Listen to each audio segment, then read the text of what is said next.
C. Joseph Vijay எனும் நான்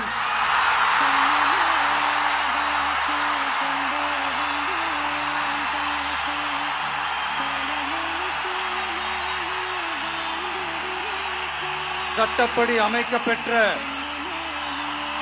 இந்திய அரசியல் அமைப்பின்பால் உண்மையான நம்பிக்கையும் மாறா பற்றும் கொண்டிருப்பேன் என்றும் இந்திய நாட்டின் ஒப்பில்லாத முழு முதல் ஆட்சியையும் ஒருமையையும் நிலை நிறுத்துவேன் என்றும்